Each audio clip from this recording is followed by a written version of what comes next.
იმისათვის რომ სწორად მოვახერხოთ პირობითი ოპერატორების გამოყენება, გვჭირდება რაღაც კონსტრუქცია, რომელიც საშუალებას მოგცემს, რომ ჩვენი ლოგიკა ამ კონსტრუქციაში ჩავსვათ და რეალურად ჩვენი აზრები, ასე ვთქვათ, გამოვსახოთ სწორად. ასეთ კონსტრუქციას if ბლოკი ეწოდება. მოდით ახლა გავხსნათ ედიტორი და ვნახოთ if ბლოკის გამოყენების ერთ-ერთი მაგალითი. დაუბრუნდებით ისევ ჩვენს ედიტორში. თქვენ შეიძლება წინა კვირის დავალებები გაქვთ შენახული, ასეც უნდა გქონდეთ, არ წაშალოთ, მაგრამ მე ყოველთვის ვცდილობ, რომ ცარიელი ფურცლიდან დავიწყო, რომ ნაკლები ყურადღების მისაქცევი იყოს სხვა რამეზე. მოდით დავიწყოთ. შევქმნათ ახალი ფაილი compare.py დავარქვათ ამ ფაილს. მოდი გავადიდებ ცოტას, აი ესე, უკეთრო გამოჩნდეს. ეს შეგვიძლია დავაპატარავოთ და ეს ცოტა ჩამოვწიოთ, შვენიერი. compare.py დავარქვათ ამ ფაილს, გავუშვათ და compare.py, იმიტომ რომ შედარების შესაბამის, ასე ვთქვათ, მაგალითებს გაჩვენებთ ახლა და ნახოთ რა სიტუაცია. მოდით გავიხსენოთ ჩვენი input ფუნქცია და გავიხსენოთ, რომ ჩვენ მაგალითად ესეთი მაგალითი შეგვიძლია მოვიფიქროთ, რომ რაღაც ავიღოთ ერთი რიცხვი, ავიღოთ მეორე რიცხვი და გავარკვიოთ ეს რიცხვი მეტია თუ არა მეორეზე. ამიტომ ჩვენ შეგვიძლია შევქმნათ ისეთი პროგრამა, რომელიც მომხმარებელს კითხავს ამ ორი რიცხვის შესახებ და დაუბრუნებს სწორ პასუხს.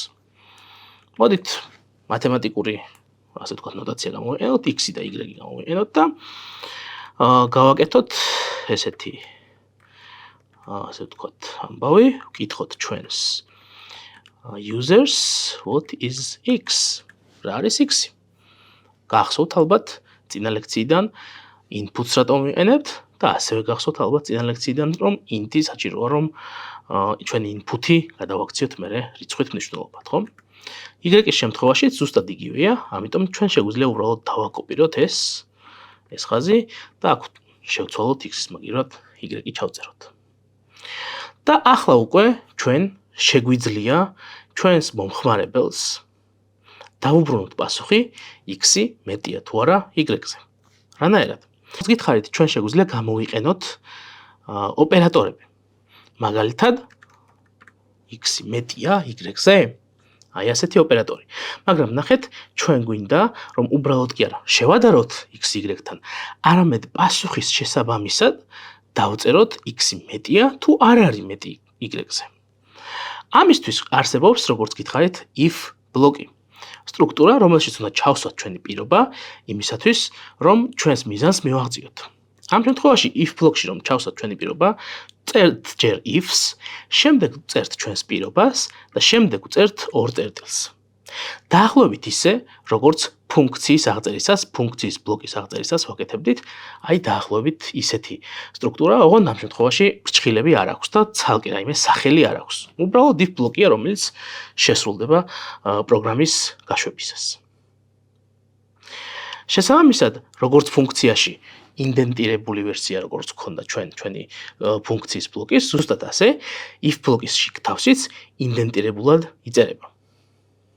რაც ნიშნავს იმას, რომ თუ ეს პირობა x-ი მეტია y-ზე, ჭეშმარიტია, ანუ თუ სრულდება, თუ რაღაც ისეთი რიცხვები შევიტანეთ, სადაც x-ი მაგალითად 10-ია და y-ი 5, ანუ x-ი მეტია y-ზე, მხოლოდ ამ შემთხვევაში აი if-ის ბლოკი შესრულდება. ხოლო თუ x-ი ნაკლებია y-ზე, ანუ მაგალითად თუ აღმოჩნდა, რომ x-ი 10-ია, მაგრამ y-ი 15. ამ შემთხვევაში ეს if ბლოკი საერთოდ არ შესრულდება. ანუ ამ if ბლოკში ახლა რა კოდსაც დავწერთ, ის არ მოხდება, თუ აი ეს პირობა ჭეშმარიტად არ შესრულდა. რა უნდა დავწეროთ ამ x ბლოკის შიგნით? რეალურად პასუხი. თუ x-ი მეტია y-ზე, მაშინ დავწეროთ x-ი is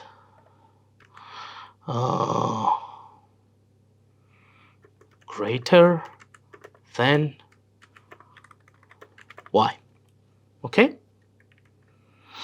ანუ ამ შემთხვევაში ჩვენი პროგრამა თავიდან ბოლომდე რო წავიკითხოთ, აი ასე ჟღერს. ვეკითხებით მომხმარებელს x-ის შესახებ, ვეკითხებით მომხმარებელს y-ის შესახებ, შემდეგ ვადარებთ x-სა და y-ს და თუ x-ი მეტია y-ზე, მაშინ სრულდება ეს კოდი. აქ არა მხოლოდ ეს ერთი ხაზი კოდი შეგვიძლია შევასრულოთ, არამედ რამდენიც გვინდა. აი აქ რამდენი ხაზის კოდიც გვინდა შეგვიძლია ვწეროთ და ჩვენი if ბლოკი შეიძლება ძალიან დიდი იყოს. ამ შემთხვევაში თვალსაჩინოებისთვის უბრალოდ პატარა მარტივ რაღაცას ვაკეთებთ, ხო? მოდით გავუშვათ. რა არის x-ი? 5. რა არის y-ი? 10. არაფერი არ მოხდა. რატომ? იმიტომ რომ ჩვენი პროგრამა მხოლოდ მაშინ მუშაობს, თუ x-ი მეტია y-ზე. ანუ ჩვენი პროგრამა კი ჩაირთო x-იც ვკითხა, y-იც ვკითხა და აქამდეც მოვიდა და შეამოწმა x-ი მეტია y-ზე. მაგრამ როდესაც აღმოაჩინა რომ არ არის x-ი მეტი y-ზე, მაშინვე გაჩერდა. იმიტომ რომ მეტი კოდი აქ აღარ გვიწერია და თავად ამ if ბლოკში შიგნით აღარ შემოვიდა. მოდი ვცადოთ მეორე ვარიანტი. x-ი ამ შემთხვევაში მეტი იყოს y-ზე. ამ შემთხვევაში უკვე ის შედეგია, რომელიც ჩვენ გავითვალისწინეთ. ანუ x-ი მეტია y-ზე.